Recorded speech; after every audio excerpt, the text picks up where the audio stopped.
Welcome to MLC TV News Hour, reaching you live from the city of LOKOJA, the confluence state of Nigeria. I am Fatima Yakub. The headlines: President Buhari to commission KOGI'S ultra-modern event arena in LOKOJA. Group mobilizes youth for Governor Yahya Bello presidential race, CAM 2023 in Lagos. Troops rescue 8 from kidnappers in BENUE. And CAF shifts Super Eagles, Black Stars clash. Now the news in detail. Kogi state government has completed an ultra-modern events arena, which is one of the projects slated for commissioning by President Muhammadu Buhari during the state's upcoming festival of projects commissioning across the state. The project, which was built in LOKOJA, the state capital, by the administration of Governor Yahya Bello, is 100% ready for commissioning. The State Commissioner for Information and Communication, Kingsley Fanwo, who disclosed this on Monday, said the state-of-the-art events arena has 10,000 seating capacity. He said the arena is more equipped than the popular Eagle Square in Abuja, adding that it also has multifaceted electronic billboards stationed outside that will enable spectators to follow what is happening in the arena by watching the giant screens. He also disclosed that the arena can take thousands at once and seat tens of thousands comfortably. Fanwo said it is equipped with security and communications facilities and gadgets for the safety and comfort of users. He commended the State Ministry of Works and Housing for using local contractors to deliver the magnificent project, which is tailored carefully and committedly, along with the policy of Governor Bello's administration to empower local contractors, which are in tandem with Citizenry Empowerment Initiative. Also speaking, the State Commissioner for Works and Housing, Abubakar Sadiku Ohere, said the ministry is ensuring all projects are delivered ahead of the Festival of Project Commissioning by Mr. President later this year. The Nasarawa State House of Assembly has given 2 weeks ultimatum to the state government to pay 496 newly employed secondary school teachers their 3-month salaries. The House noted that their resolution was aimed at motivating the teachers' morale and enhancing the standard of education for the betterment of the future of the children in the state. Ibrahim Balarabe Abdullahi, the Speaker of the Nasarawa State House of Assembly, gave the directive when 5 senior government officials appeared before the House in Lafia on Monday. Those that appeared are the State Commissioners of Education, Fatisabo, and that of Finance, Daniel Ageno, the State Accountant General, A.G. Zaka Yakubu, Head of Civil Service, Abari Aboki, and Director of Salary Bureau Sule Dahir. The Speaker said that the prompt payment of salary would not only improve the standard of living of the teachers, but also improve the standard of education in the state. The Speaker directed the Head of Service and all those saddled with the responsibility of the payment to pay the newly employed teachers within 2 weeks. Earlier, Nicholas Abari Aboki, Head of Service, has confirmed the employment of 496 teachers. The Head of Service has assured of writing a memo to Governor Abdullahi Sule for approval on the payment of teachers' salary immediately. As Nigerians look forward to electing a new president CAM 2023, youth across the globe have continued to call for a youthful leader who will join the presidential race in the next election. Most desired is the governor of Kogi State, who is yet to declare his intention. But the crowd that converged on the city of Lagos last Saturday to join the multitude of youths across Nigeria and abroad who have been calling on the Kogi State Governor Yahya Bello to contest for President CAM 2023. The convener of the group GYB to PYB, Ayodele Adewumi, said in his remark that the party APC needs to be in tune with reality and that the country seeks a charismatic personality whose proven works are obvious and beneficial to the people. He described Governor Yahya Bello as a leader who is passionate about developing and improving the lives of the people, not only in Kogi State, but across the nation, Nigeria. Adewumi said since 1999, Nigeria has not had someone as youthful as the governor who has performed beyond a reasonable doubt. Representing the governor at the occasion, the Kogi State Commissioner for Education, Science and Technology, Wemi Jones, stressed that the personality and impressions of the governor should be emulated across the country. He noted that he has shown with a deep sense of responsibility and concern that the entity called Nigeria is blessed with human and capital resources that can be harnessed with multiple results and benefits. The commissioner gave instances of the governor's effort in bringing together people with differences and his determination to set the record straight that as humans, no matter where we come from, we can live together in peace and harmony, citing examples of what it used to be with the past administration since the creation of the state, a state where tribalism, nepotism, religious bigotry, and crimes were the order of the day. But come to New Kogi, all have been abolished. Citizenry now see themselves as one. He further said Bello has surpassed UNESCO's guidance on education. The governor's budget on education is well over the requirements, and he is doing so close to what Awolowo did during his time. When he said what is needed is a revolution of the ballot, the youth should liberate themselves by voting a youthful president, he encouraged. Amongst the government officials is the special advisor to the governor on youth and student affairs, Ahmadu Jibril, who affirmed that Governor Bello is the best among others in all inclusiveness by involving youth and women in his administration because he believes in their strengths and potentials. He said, according to statistics, youth constituted up to 60 to 70% of the country's population, which means there is a lot the youth can achieve when a youthful governor like Yahya Bello gets to the top. Other government officials who spoke in the same direction with confidence that Governor Bello is the best choice to lead Nigeria are the Senior Special Assistant on Cultural Integration, Kemi Olaumi, and Ozigi Michael, Senior Special Assistant on Print Media. They urged the APC as a party to adopt and to make Governor Yahya Bello a strong, capable compatriot who can complement what President Buhari has done so far. The Kogi State Independent Electoral Commission, KOSEC, under the chairmanship of Maman Nda-Eri, fixed the tentative date, 5th March 2022, for a by-election in Lafia-Obesa Ward in Okene local government area for a replacement of the late ward councillor in person of Sadiq O. Tijani. In a statement signed by the commissioner in charge of media and publicity, Yakubu Musa Chogudo, the commission's chairman and the commissioner sympathize with the family of the demised councillor. Security has been tightened at the Bonny State House of Assembly sitting on Monday. The development heightened speculations that Deputy Speaker Odefa Obasi Odefa may be impeached by the Assembly. Odefa raised the alarm on Saturday over a plot to illegally remove him from office. He alleged that the plot is due to his decision not to defect to the All Progressives Congress (APC). Odefa, the four-term lawmaker who represents Onitsha East State constituency, was elected on the platform of the People's Democratic Party (PDP). The report says lawmakers who were loyal to APC-led government in the state have gathered 4th executive session preparatory to hold a plenary session. A source claimed that the House leadership had gathered signatures of over 15 lawmakers for impeachment. We go on a short break. We'll be right back. Every country has its peculiar system of government. In Nigeria, we practice democracy, and this is applicable in some countries across the globe, including the United States of America. What is democracy? It is the government of the people, by the people, and for the people. In the political arena, we are ready to x-ray how we play politics in Nigeria and other countries. The challenge of power shift syndrome, how it has impacted or affected the people. How can we make it better for all? Join Fatima Yakub on Mlc TV online every Saturday by 9 p.m. to discuss and examine all about the politics and the power that be. Mr. President, I was once there as an opposition senator. There was never a time that we called the president at that time, who was a PDP president, an insult.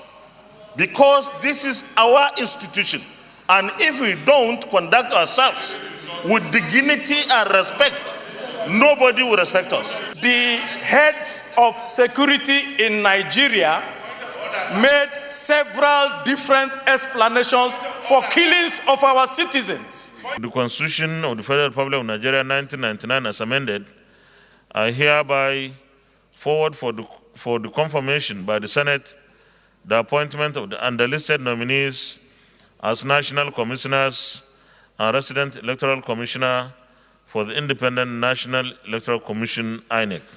To watch us, subscribe to our YouTube channel, Mlc TV. Like our Facebook page, MLC TV, and follow us on our Instagram, MLC TV 2021.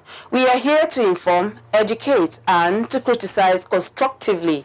Don't miss it.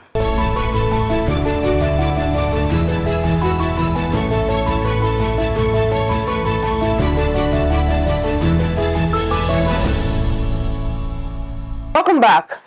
Detained Deputy Commissioner of Police, DCP, has dragged the federal government before a federal high court in Abuja challenging his continued detention by the National Drug Law Enforcement Agency, NDLEA. Kyari, who is currently on suspension from the Nigerian Police Force, is seeking an order of court to immediately release him. In the alternative, the suspended DCP, being held by the NDLEA over his alleged involvement in hard drug trafficking, wants the court to admit him to bail in liberal conditions.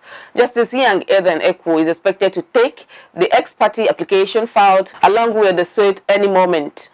2 persons were killed at the weekend in recent court clashes at Oshodi in central Lagos.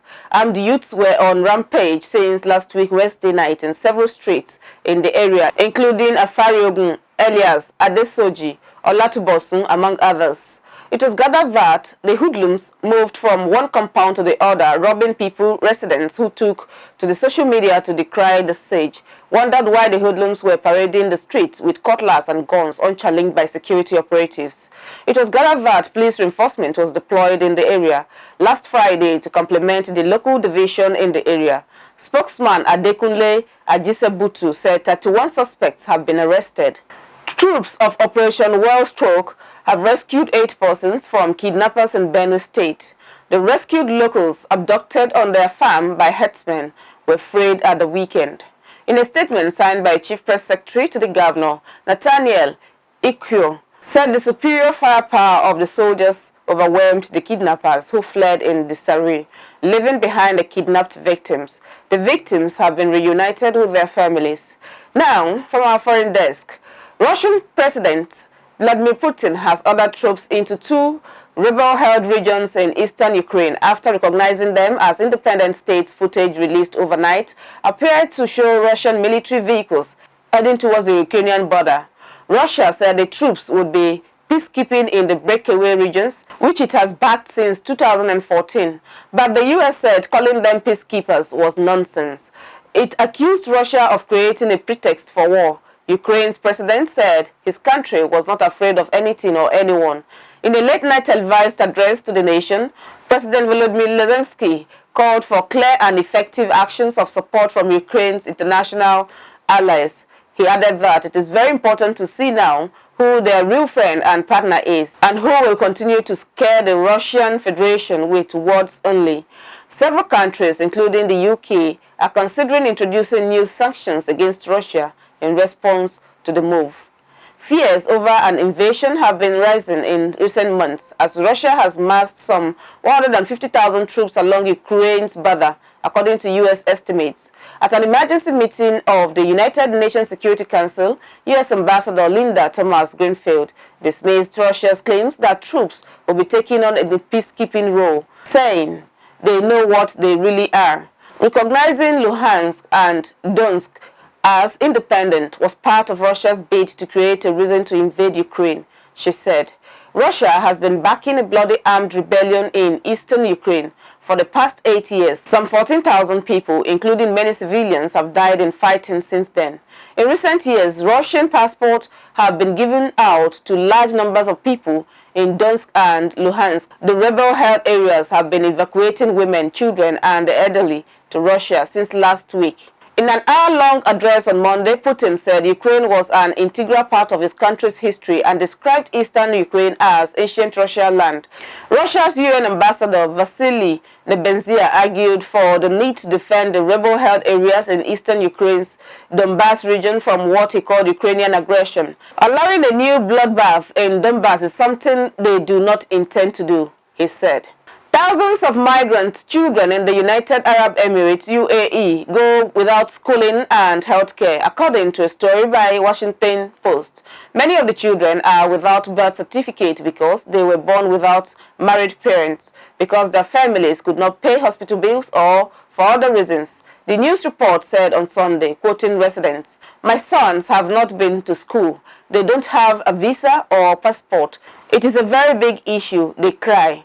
They really want to go to school." Chinwe, an immigrant who could not pay $16,000 medical bill, told the newspaper foreigners outnumber local nearly 9 to 1 in the UAE, the vast majority of them being low-paid workers from underdeveloped countries. Babies of single mothers are largely refused birth certificate, although premarital sex has been recently legalized in the Gulf country. According to the report, two senior Philippine government officials said that just within the country's Filipino migrant community, the number of undocumented children runs in the thousands. High lifestyle standards, private education, and medical care are enjoyed by the country's citizens and white-collar immigrant employees in the oil-rich Gulf state, which is one of the world's top wealthiest countries per capita. The country's labor sponsorship system, which employs millions of low-paid workers from Africa, the Middle East, and Southeast Asia, is also problematic. The news report said the system has long drawn accusations of mistreatment for failing to ensure fair wages, hours, and living conditions, as well as labor abuses. Pearl, a Filipino restaurant worker who gave birth to a daughter, told news reporter that she lost everything and have nothing. In March last year, Pearl said the baby was premature and the bill for her 2-month stay in the neonatal intensive care unit amounted to $29,000, more than 3 years' pay. And now on sports.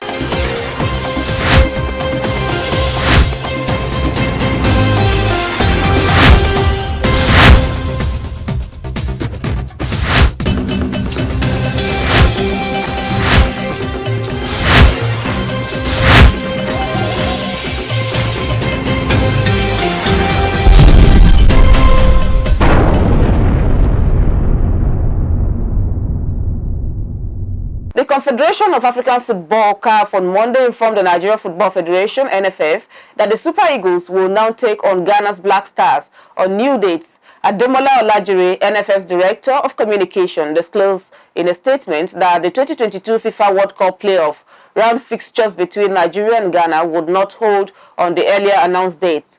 Report says that the two matches were earlier scheduled for March 24 and March 27. The opening leg of the fixtures at the Cape Coast Stadium will now take place on March 25th, starting from 7:30 p.m. Ghana time, which will be 8:30 p.m. in Nigeria. The return leg match will now hold at the Moshood Abiola National Stadium in Abuja on March 29th, starting from 6 p.m. Nigerian time. Olajire stated the winners over the two legs will advance to the 2022 FIFA World Cup bid for Qatar from November 21st to December 18.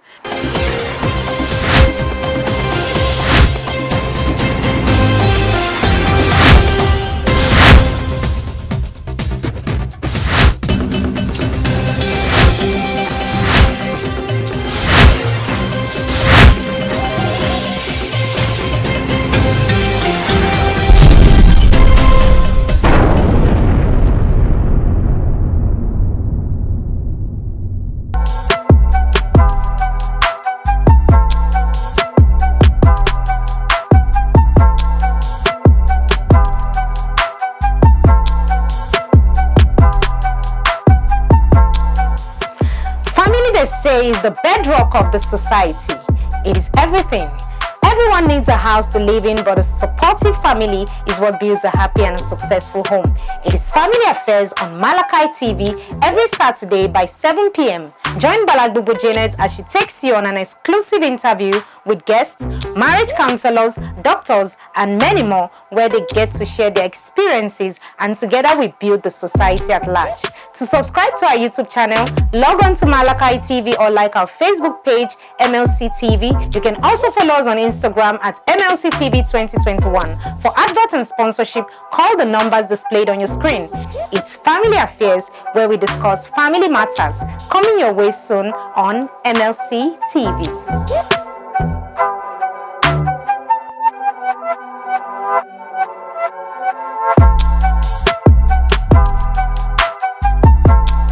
And on entertainment,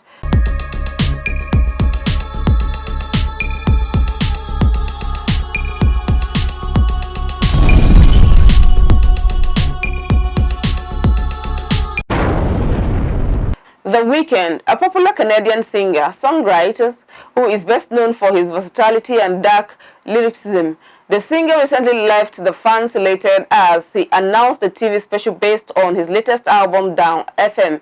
Adding to it, he informed everyone that the TV special will be aired on Amazon Prime Video. It was created by the singer in collaboration with creative director Lamar C. Taylor and director Mika Beckham.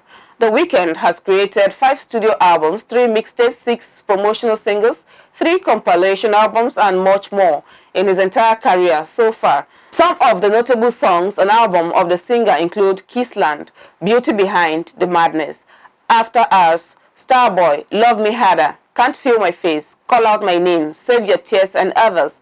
The Weeknd announced the TV special titled The Weeknd X, the Down FM experience based on his popular music album Down FM.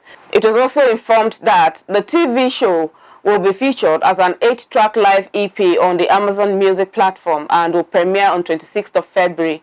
Adding to it, the singer expressed his excitement for his upcoming TV project and stated how ecstatic he was to partner with Amazon to premiere the most elaborate live TV special he'd ever done.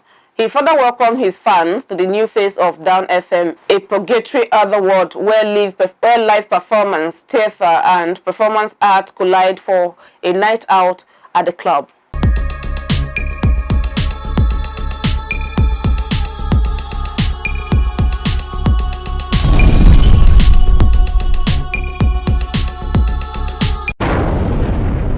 It's Local Government and You, a program designed to take you to every nook and cranny of any local government areas of the country, Nigeria.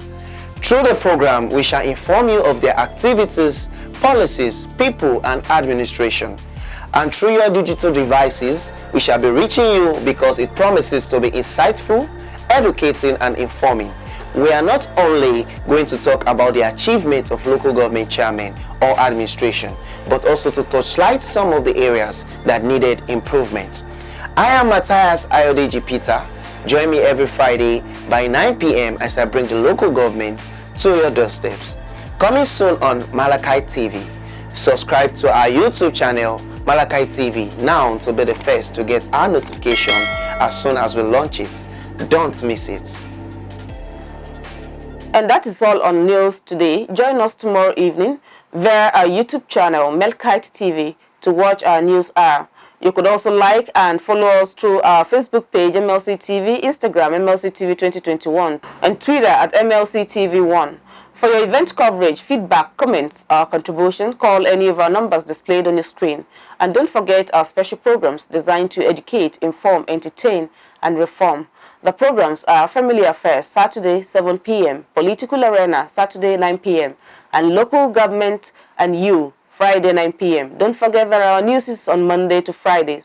We are Mlc TV, reaching everywhere, informing everyone. I am Fatima Yakub. Do not forget to be nice to your neighbor, to build a happy society together. Have a blissful night. See you tomorrow.